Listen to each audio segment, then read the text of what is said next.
'cause there ain't no doubt I love this land. God bless the USA.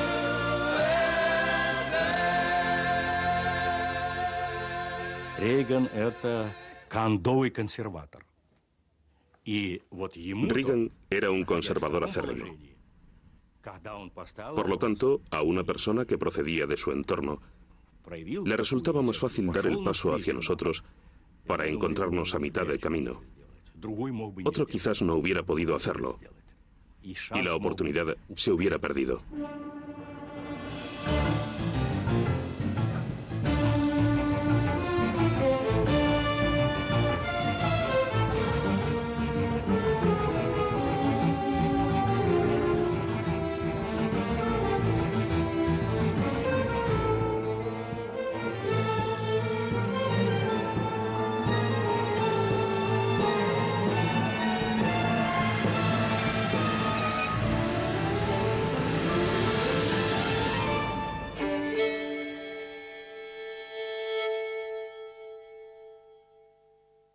One more time.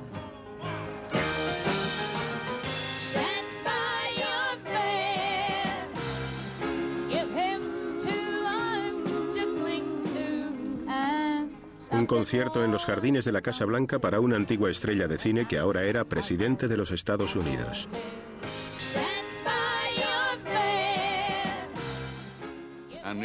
Sabía que Ronald Reagan devolvería a este país al puesto que le correspondía y no haría que nos sintiéramos avergonzados de ser estadounidenses. Sería un gran orgullo. Reagan tenía la habilidad de expresar todo lo que pensaba, fuera lo que fuese, en términos que todo el mundo comprendía. De él parecía emanar una especie de calor que el pueblo percibía. I love you. You're wonderful. Thank you. Ladies and gentlemen, I give you the B-1B. Estridente anticomunista durante la mayor parte de su vida de adulto, Ronald Reagan creía que Estados Unidos iba a la zaga de la Unión Soviética en la carrera de armamentos. I urge you to beware the temptation of blithely declaring yourselves above it all and label both sides equally at fault. To ignore the facts of history and the aggressive impulses of an evil empire, to simply call the arms race a giant misunderstanding, and thereby remove yourself from the struggle between right and wrong and good and evil. Durante los primeros años del mandato de Reagan, el poder armamentístico de la Unión Soviética parecía estar en su punto culminante. No tenía duda alguna de que el objetivo soviético era dominar el mundo. La postura militar que habían adoptado, sus acciones, sus actividades de política exterior, su comportamiento agresivo, todo me llevaba a esta simple conclusión.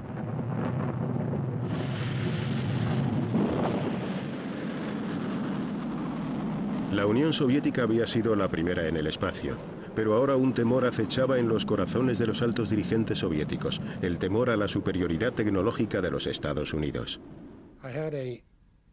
Me reuní en Moscú con el mariscal Ogarkov, jefe del Estado Mayor de las Fuerzas Armadas Soviéticas. Él me dijo, ¿sabe? Toda la capacidad militar moderna se basa en los ordenadores. En Estados Unidos, los niños de 3 años ya saben utilizarlos. Aquí nos lleva años formar a los reclutas militares en el manejo de los ordenadores, porque nunca antes los han usado. Nos dan miedo. Si comenzamos a utilizar los ordenadores, los líderes soviéticos perderán control político. Los ancianos gobernantes del Kremlin aún seguían dispuestos a soportar el agobiante precio que implicaba ser una superpotencia. Para los pueblos de la Unión Soviética esto se tradujo en una vida donde todos los bienes de uso cotidiano escaseaban. El nivel de vida era muy bajo. Vivíamos de día de paga a día de paga. No podíamos alimentar a nuestros hijos adecuadamente. Para conseguir comida, que era bastante escasa, teníamos que hacer cola. Solíamos esperar durante 3 o 4 horas para conseguir un mísero pedazo de carne. Brezhnev introdujo un nuevo rostro en las filas de los dirigentes del Kremlin, Mikhail Gorbachev. Se le encomendó la misión de reformar la agricultura soviética. El país que Stalin colectivizó de modo tan brutal nunca había producido en abundancia. Los cultivos soviéticos eran absolutamente ineficaces. Cuando me nombraron director del gran instituto que era responsable de los lanzamientos espaciales, la prioridad era enviar fuerzas de trabajo a las granjas colectivas durante la época de la cosecha. Y solo después se consideraría la manera de salvar nuestro siguiente programa de lanzamiento. El sistema se estaba desmoronando. La gente lo rechazaba porque no les permitía encontrar una satisfacción o desplegar algún tipo de iniciativa en su trabajo. Con este sistema no podían expresarse libremente. Una minoría de estadounidenses que se hacía oír y muchos europeos retrataron al presidente Reagan como un hombre que fomentaba la guerra. Ronnie, you're not dressed up scary for Halloween. Nance, if John F. Kennedy were alive today, he'd be younger than I am. I'm 75 years old, and I've got my finger on the button. I just couldn't think of anything more scary than that. Trick or treat, fellas.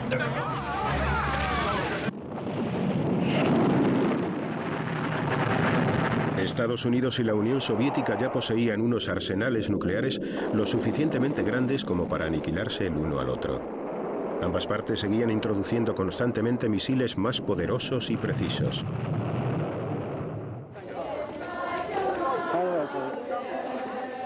La renovada carrera de armamentos y la retórica antisoviética de Reagan provocaron el resurgimiento del movimiento antinuclear en Europa Occidental. Quienes hacían campaña por la paz jamás podrían haber imaginado que la repugnancia que experimentaban hacia las armas nucleares no era un sentimiento ajeno a la Casa Blanca. Para el presidente, el concepto de disuasión entre nosotros y la Unión Soviética no era muy diferente de apuntar con un arma amartillada a la cabeza del otro. Yo tuve muy claro desde el principio que él se sentía, por no decir más, extremadamente incómodo. Más tarde empecé a comprender que se oponía fundamental, moral y éticamente al concepto de destrucción mutua asegurada y de disuasión tal y como lo conocemos. Los avances de la informática y la tecnología del láser prometían proporcionarle a Reagan, y él creía que a todo el mundo, una manera de acabar con el dilema nuclear. Los trabajos de un nuevo y revolucionario sistema de defensa seguían adelante.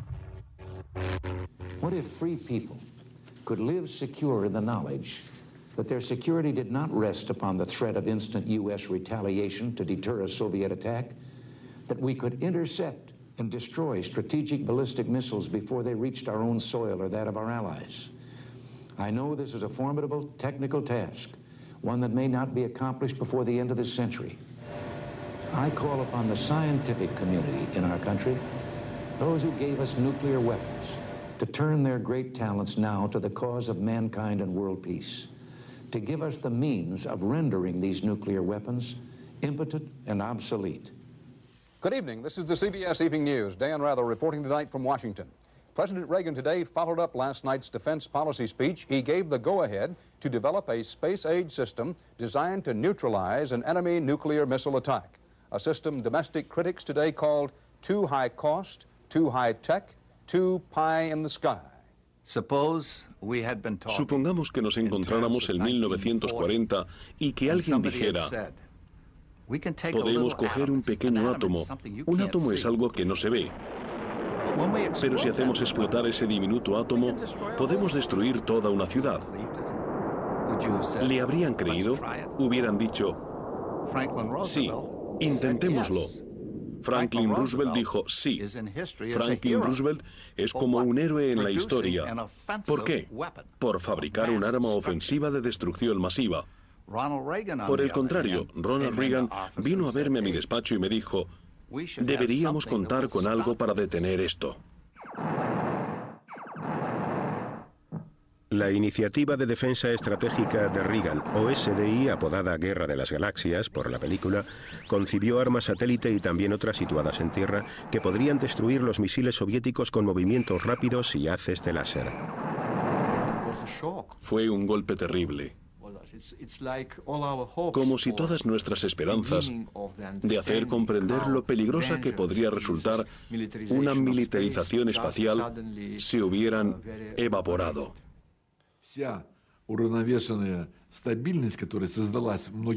La paridad y la estabilidad que se habían logrado después de muchos años de adquisición de armas y de negociaciones se deterioraron. Eso significaba que también nosotros tendríamos que invertir en ello grandes cantidades de dinero. Comenzaba una nueva etapa en la carrera de armamentos.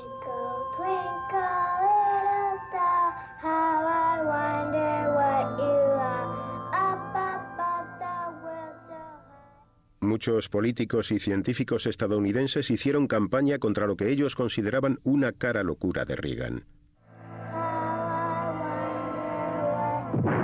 The heavens are for wonder, not for war. Stop Star Wars. Stop weapons in space. Quienes criticaban a Reagan adujeron que la SDI era muy cara y que nunca funcionaría. Estaban consternados ante los profundos recortes en los programas de asistencia social necesarios para sufragar el proyecto. Ronald Reagan pronto descubrió que su aliado más cercano, la primera ministra británica Margaret Thatcher, también se mostraba muy crítica con la SDI. Margaret Thatcher, que creía firmemente en la disuasión nuclear, trató de convencer a su amigo de que no abandonara esa política por su amada Guerra de las Galaxias. Quienes se encontraban alrededor de la mesa comentaron después que ese día Reagan se quedó realmente fuera de combate. A la mañana siguiente me mandó llamar al despacho Oval y me dijo: Bud, Margaret y yo no nos ponemos de acuerdo en el asunto de la SDI. Desearía que fueras a Londres y que trataras de que al menos descendiera el nivel de las críticas en público. Nos va a costar mucho conseguir fondos si esto sigue creciendo. Margaret Thatcher me dio las mismas explicaciones que 2 semanas antes, y viendo que no llegábamos a ninguna parte, intervine durante una pequeña pausa. Primera ministra, el presidente Reagan cree que al menos 48.000 millones de pesetas se deberían subcontratar a compañías británicas que respalden la SDI. Entonces hubo un largo silencio. Al final me dijo: después de todo, puede haber algo para esto. Leonid Brezhnev falleció en noviembre de 1982. El debilitado jefe del KGB, Yuri Andropov, le sucedió. Andropov temía la Iniciativa de Defensa Estratégica, SDI, y los discursos antisoviéticos de Reagan. Convencido de que Occidente estaba urdiendo una guerra, Andropov decretó el estado de alerta en todo el mundo. El KGB controlaba todos los aspectos de la vida occidental. Había que someter a una estrecha vigilancia el sistema bancario, los hospitales y los programas de construcción de carreteras. ¿Acaso los bancos estaban tratando de convertir sus sistemas a una situación de guerra? Se preparaban en los hospitales nuevas camas y se creaban bancos de sangre para grandes cantidades de heridos. Los estadounidenses aumentaron el número de vuelos espía en las zonas delicadas a lo largo de las extensas fronteras de la Unión Soviética.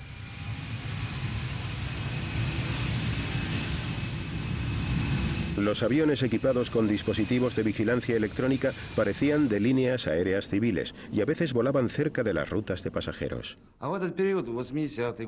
¿Cómo se vivió en el frente el periodo de los años 81, 82 y especialmente el 83? Bueno, volábamos más a menudo porque había más aviones espía provocándonos. Estábamos sometidos a un estado de tensión constante.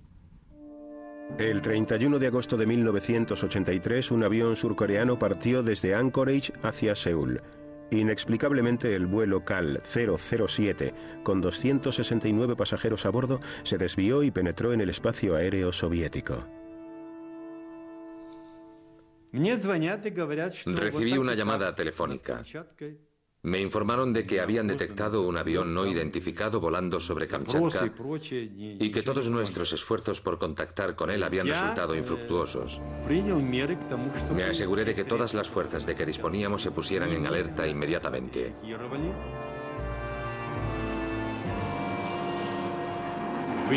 Dije: tome las medidas necesarias para obligarle a aterrizar en Sakhalín. Si no coopera, derríbenlo. Podía ver 2 hileras de ventanas iluminadas. Me pregunté si se trataría de un avión civil. Los cargueros militares no tienen ese tipo de ventanas. Ignoraba de qué tipo de avión se trataba, pero no había tiempo para pensar. Tenía una misión que cumplir. Comencé a hacerle señales en el código internacional. Le informé de que había violado nuestro espacio aéreo. No respondió. A pesar de las señales que le hicieron nuestros aviones y de las ráfagas de advertencia con balas trazadoras, el piloto no reaccionó y se limitó a continuar su camino. Tenía órdenes de destruir al intruso. Cumplí mi misión. El avión coreano cayó sobre la isla de Sakhalin. Todos los que iban a bordo fallecieron.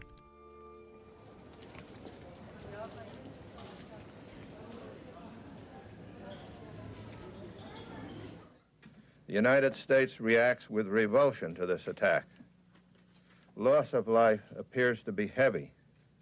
We can see no excuse whatsoever for this appalling act. Llegamos a la conclusión de que lo único que teníamos que hacer era ser sinceros y admitirlo. Ha tenido lugar un desafortunado incidente. El piloto cometió un error. Hacía mal tiempo y una cosa llevó a la otra. No fue una acción premeditada. Nadie quería que sucediera esto. Fue un trágico error. Nos reunimos con Kornienko, ayudante del ministro de Asuntos Exteriores, y nos dio la razón. Pero no fue capaz de convencer a los dirigentes. Se trataba de una cuestión de prestigio y a los militares no les gusta admitir que cometen errores. Un ambiente de crisis se apoderó tanto del este como del oeste.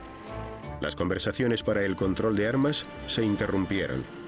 Los misiles SS-20 soviéticos se encontraban ahora ante los misiles de crucero y Pershing situados en Europa Occidental. Los líderes soviéticos creían que Occidente llevaría a cabo un ataque nuclear inminente. Un agente británico infiltrado en el KGB envió una serie de advertencias a Londres. Cuando se lo comuniqué a los británicos, simplemente no podían creer que los líderes soviéticos fueran tan estúpidos y tan cerrados de mente como para creer en algo tan imposible. Les dije, muy bien, os conseguiré los documentos. Creo que solo un pequeño grupo de personas sabía todos los detalles sobre lo asustados que estaban. Nosotros los conocíamos a través de algunos agentes bien situados que fueron capaces de pasarnos la información de que los rusos en realidad temían que Occidente estuviera preparándose para una guerra nuclear agresiva contra la Unión Soviética. La preocupación nacional y aliada creció. Reagan trató de tranquilizar a Andropov. That an Ivan and an Anya could find themselves, say, in a waiting room or sharing a shelter from the rain or a storm with a Jim and Sally. And there was no language barrier to keep them from getting acquainted. Would they then debate the differences between their respective governments? Or would they find themselves comparing notes about their children and what each other did for a living? Animado por su esposa Nancy, Ronald Reagan consultó a Susan Massey, una escritora muy famosa por sus relatos sobre Rusia, para que le ayudara a comprender a su adversario en la Guerra Fría. Por supuesto, el presidente Reagan era una persona del pueblo, amaba al pueblo y tenía un gran instinto para tratar con él. Esos muchachos de la Casa Blanca me dijeron que si alguna vez escribía algo sobre el presidente, evidentemente tendría que ser a doble espacio y no podría exceder 1,5 páginas. Bien, ¿y qué se puede sacar de eso? Durante los 3 primeros años de su mandato, el presidente Reagan nunca había visto a un ruso. No podía ir allí. Era un actor y a los actores les gusta empaparse de las sensaciones. Yo le dije, señor presidente, si es usted reelegido, ¿continuará su administración con esta política de ir paso a paso en el cambio hacia unas relaciones mejores? Y Ronald Reagan, que cuando quería tenía un ojo de lince, me miró y me dijo con mucha seguridad, sí, si quieren paz, la pueden tener. Pero ¿con quién podía Reagan hablar de paz en el Kremlin? En febrero de 1984 fallece Yuri Andropov. Su sucesor, Konstantin Chernenko, estaba demasiado débil como para iniciar un diálogo. Occidente buscaba cualquier pequeño indicio de cambio. Era necesario que tratáramos de localizar a las personas que dirigirían la Unión Soviética después de Brezhnev, después de Andropov. Y mirando a nuestro alrededor encontramos 2 o 3 posibles candidatos en lo que a edad y antigüedad se refería. A los 3 les enviamos invitaciones y fue pura casualidad que Gorbachev la aceptara en primer lugar. Cuando Gorbachev llegó al Reino Unido llevó consigo a su esposa y ese fue uno de los primeros detalles que nos indicó que estábamos tratando con alguien bastante diferente. Los soviéticos rara vez viajaban acompañados por sus esposas. I'm cautiously optimistic. I like Mr. Gorbachev. We can do business together. We both believe in our own political systems. He firmly believes in his. I firmly believe in mine. We're never going to change one another. We better hang on from them.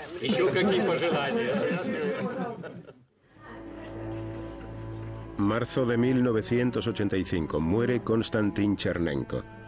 En su funeral, los dirigentes de todo el mundo presentaron sus respetos a Mikhail Gorbachev y se formaron una opinión del nuevo, del joven que se iba a hacer cargo de la Unión Soviética. Allí estaba George Bush. Como vicepresidente, era el jefe de nuestra delegación. Cuando salimos de esa reunión, le dije a George, es un líder soviético muy diferente de todos los que hemos visto hasta ahora. Los rusos también notaron la diferencia.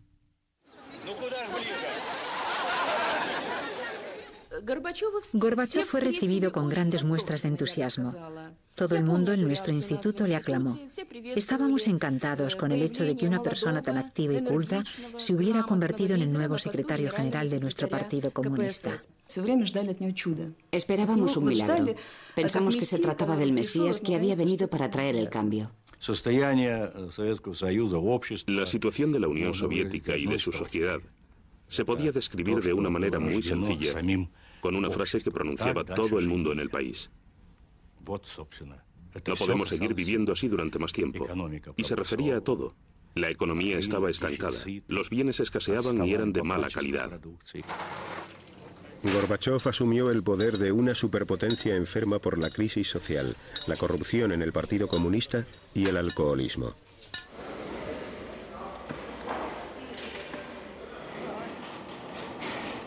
Para superar todos estos males y reactivar una economía decrépita, Gorbachev hizo un llamamiento a la reconstrucción o perestroika y a un nuevo espíritu de honestidad, la glasnost.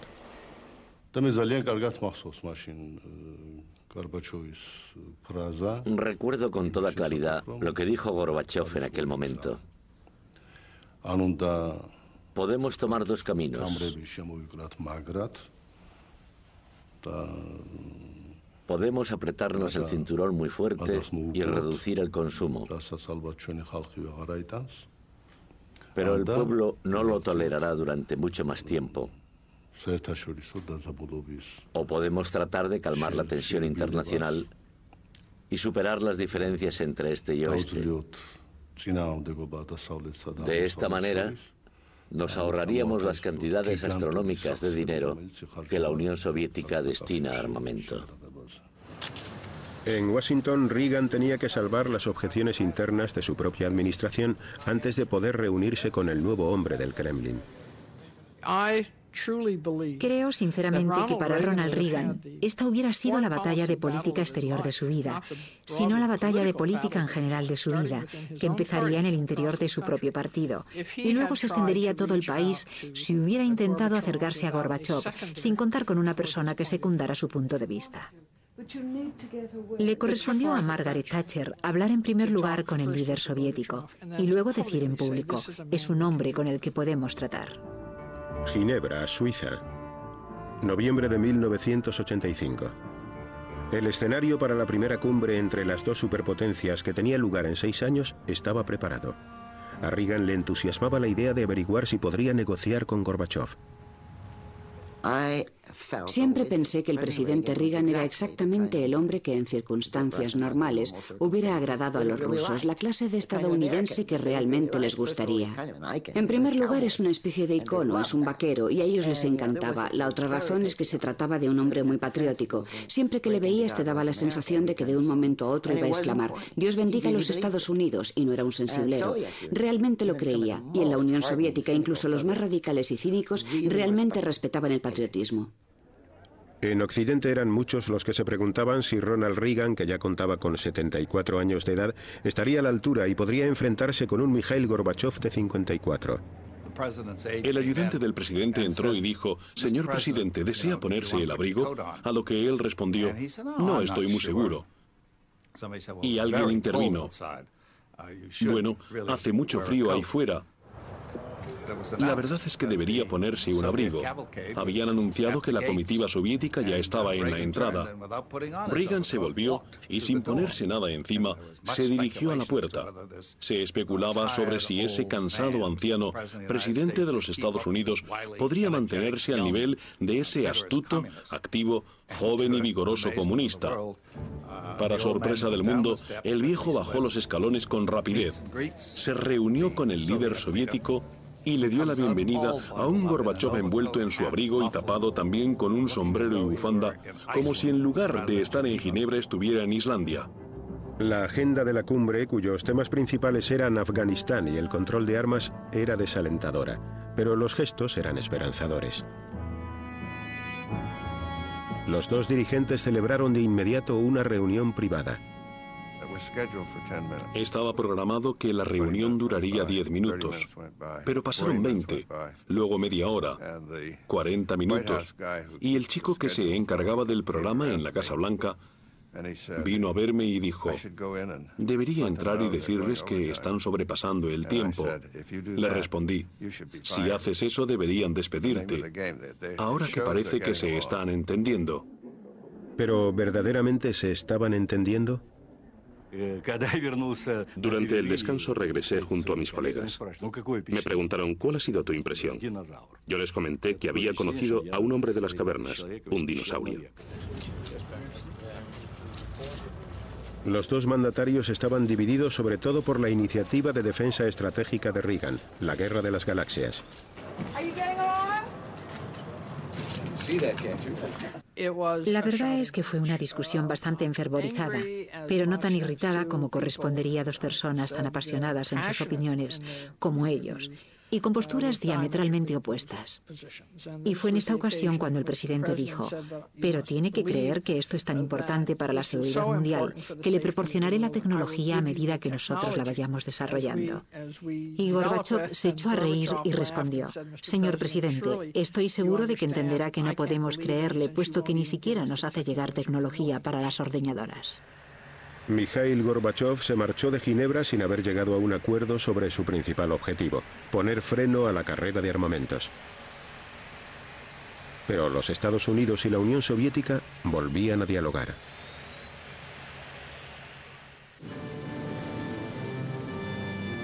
Un año después de que se iniciara la era Gorbachev, la Guerra Fría continuaba.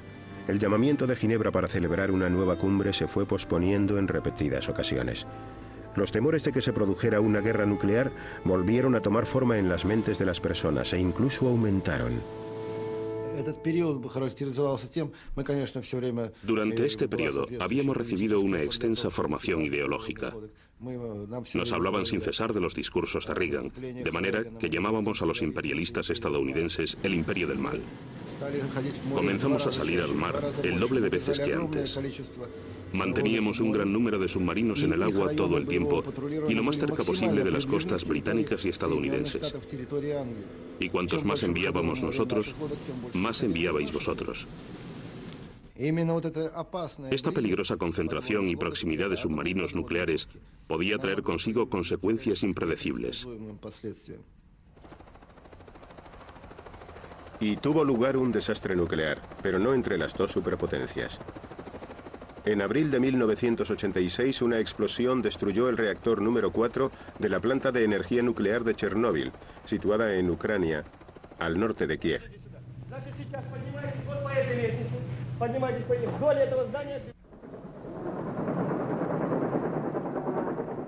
El desastre subrayó la incompetencia del sistema soviético cuando los voluntarios iniciaron la letal tarea de limpiar el gran escape radiactivo. Los bomberos que resultaron quemados mientras ayudaban a extinguir el incendio fueron trasladados a un hospital cerca de donde yo vivía.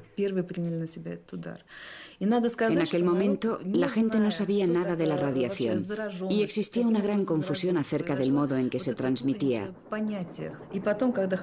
Los bomberos fallecieron poco después de sufrir las quemaduras y la gente temía que la radiación se extendiera desde sus tumbas.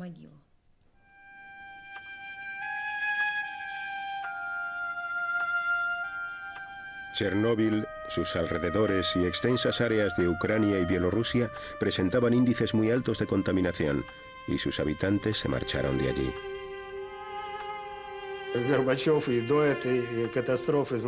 Gorbachev conocía el peligro de las armas nucleares mucho antes de que tuviera lugar la catástrofe. Esa explosión demostró que incluso sin guerra, sin misiles nucleares, la energía nuclear podía destruir la humanidad. Reykjavik, Islandia, la segunda cumbre Reagan-Gorbachev.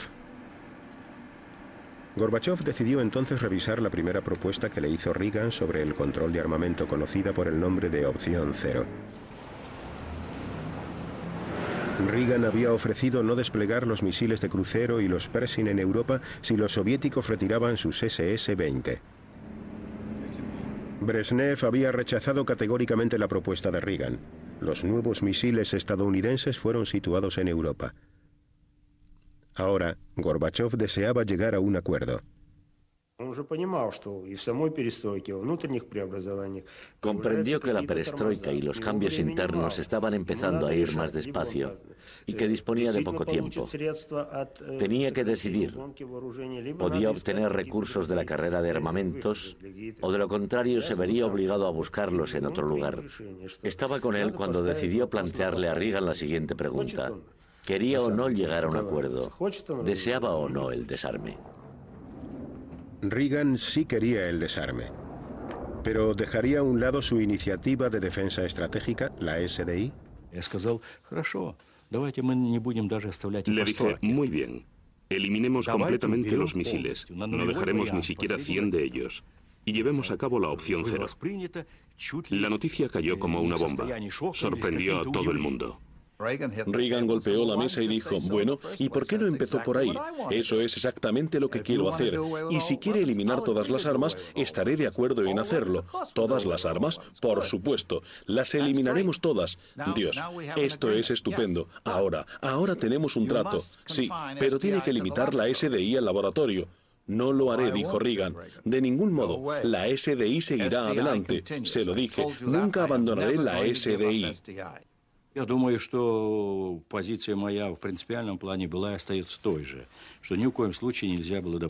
Creo que mi primera postura era y sigue siendo la misma.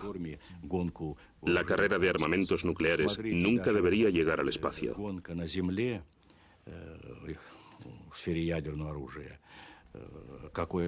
Ya era bastante difícil limitar la carrera de armas nucleares en la Tierra. Gorbachev continuó presionando y en un determinado momento, el presidente Reagan, que tenía las ideas muy claras al respecto, escribió una nota y me la hizo llegar. Decía, George, ¿tengo razón? Leí la nota y le dije, totalmente, y se la devolví.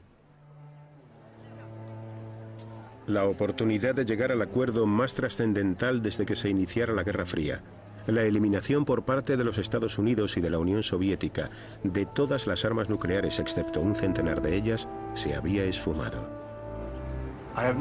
Jamás en mi vida me he sentido tan triste por una persona como Ronald Reagan. Había pasado allí 2 días. Luego vino y me dijo, levantando los dedos, Don, estábamos así de cerca de llegar a un acuerdo y él no cederá. Pero, ¿qué opinaban los soviéticos? A primera vista, Diría que Reykjavik casi fracasó porque fuimos incapaces de firmar un acuerdo.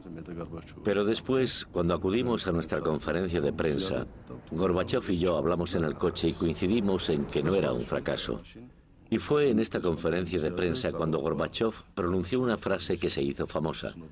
Afirmó que se había producido un avance intelectual en las relaciones entre los Estados Unidos y la Unión Soviética. La amiga de Ronald Reagan, Margaret Thatcher, estaba muy preocupada. Francamente, nos quedamos muy sorprendidos cuando supimos que las discusiones englobaban el concepto de la abolición total de las armas nucleares. Por supuesto, esto hubiera arrasado con la doctrina de la disuasión nuclear y nos hubiéramos quedado sin el centro de nuestra estrategia. Por fortuna, bajo nuestro punto de vista, el acuerdo de Reykjavik nunca llegó a nada porque los rusos tentaron demasiado a su suerte. Moscú. Otro avión extranjero penetra en el espacio aéreo soviético. Los transeúntes observaron estupefactos cómo un avión ligero Cessna aterrizaba en la Plaza Roja. El piloto era un joven procedente de Alemania del Este, Matías Rust. El mismo Rust fue tratado con mucha humanidad. Imaginen lo que habría pasado si esto hubiera tenido lugar antes de los tiempos de Gorbachov. No habría habido diálogo alguno. Al día siguiente simplemente le habrían puesto contra el muro y le habrían disparado. Gorbachov dejó a Rust en libertad, pero aprovechó la incursión como excusa para destituir a algunos miembros del alto mando soviético. Los medios de comunicación, el fax o el ordenador, estaban abriendo la mentalidad de la Unión Soviética. Gorbachov y el Politburó veían la televisión por satélite en sus despachos. Tras los boicots olímpicos, los Juegos de Buena Voluntad, que tuvieron lugar en 1986, se pudieron ver en directo en ambas partes del telón de acero.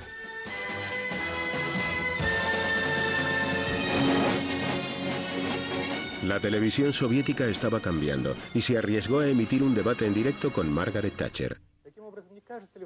So don't you think that the concept of nuclear deterrence, in fact, invites the side that believes in it to use the nuclear weapons in the end, just to prove this threat from time to time? Isn't a policy of conventional weapons, with the terrible bombs raining down, with the missiles, with the aircraft, with the submarines, with the torpedoes, with the tanks, with chemical weapons, isn't that based on the possibility of threat? Me sentía incómodo por nuestros periodistas. Era muy penoso ver eso. En un primer momento me dolió, pero luego estallé en carcajadas. Fue en aquella ocasión cuando Thatcher ganó tantos admiradores.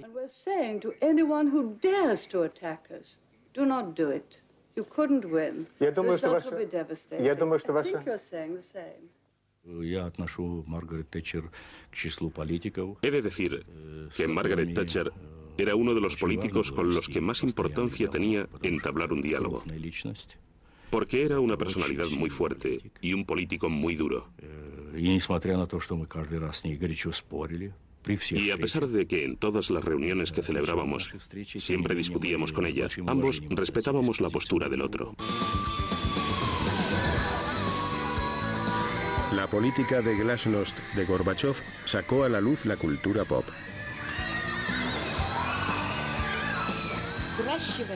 Nuestros intelectuales crearon una nueva generación de jóvenes. Una generación que rechazaba todo nuestro pasado soviético. Era una degradación moral. Nuestros jóvenes se estaban convirtiendo en robots humanos. Los soviéticos se estaban precipitando hacia un cambio desgarrador.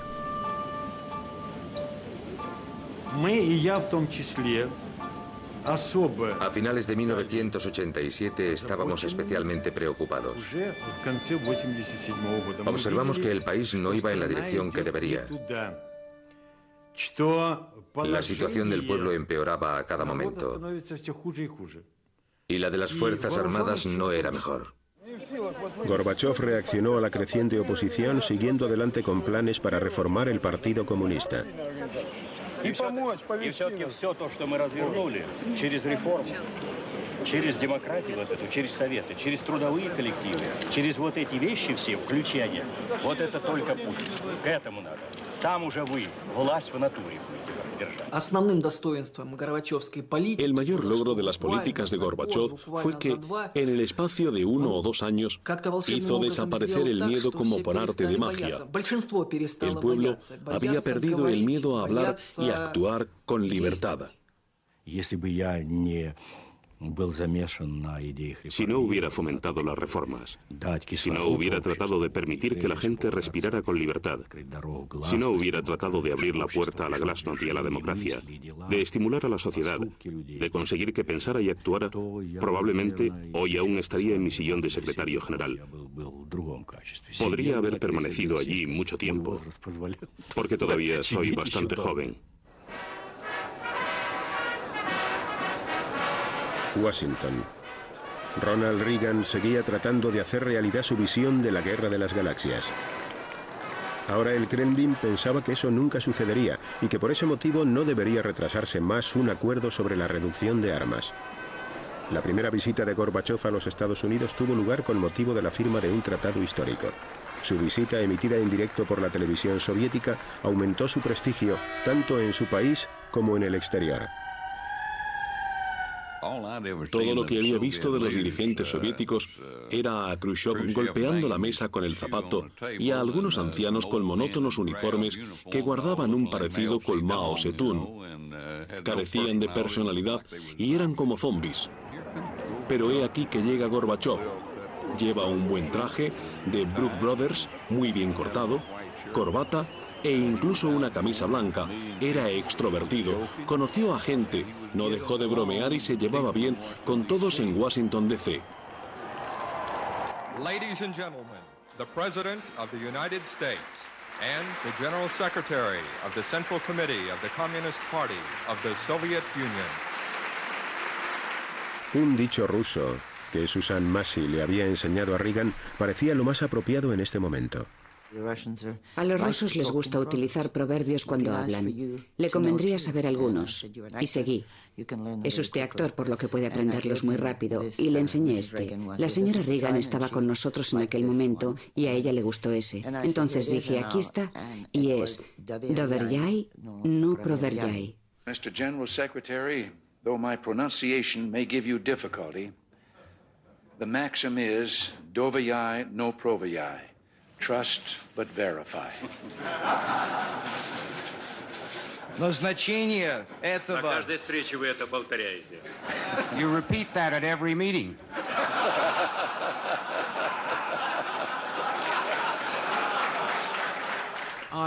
No conozco en los Estados Unidos a nadie con una talla de líder que en aquellos días hubiera avanzado como lo hizo Reagan para comprometer a Gorbachov, para comprometer a la Alianza Occidental, para dirigir verdaderamente a la Alianza Occidental y para conducirnos a través de lo que se convirtió, por supuesto, en un periodo de introducción al final de la Guerra Fría muy constructivo.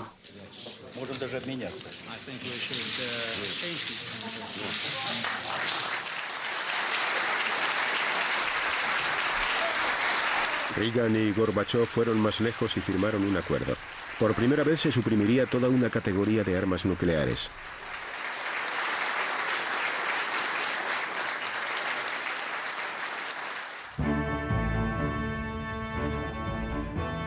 Ante las cámaras de todo el mundo, los estadounidenses destruyeron sus misiles Pershing y de crucero.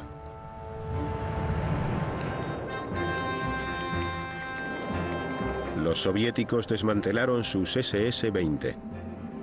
En otro de los puntos clave de la reducción de las tensiones de la Guerra Fría, los equipos de inspección de ambas partes supervisaron la destrucción.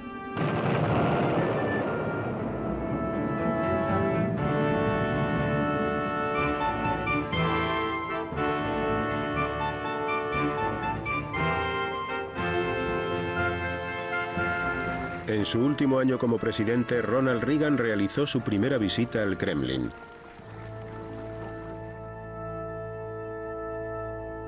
Lo que Mikhail Gorbachev y los periodistas querían saber era qué opinión le merecía ahora a Ronald Reagan la Unión Soviética. You still think you're in an evil empire, Mr. President?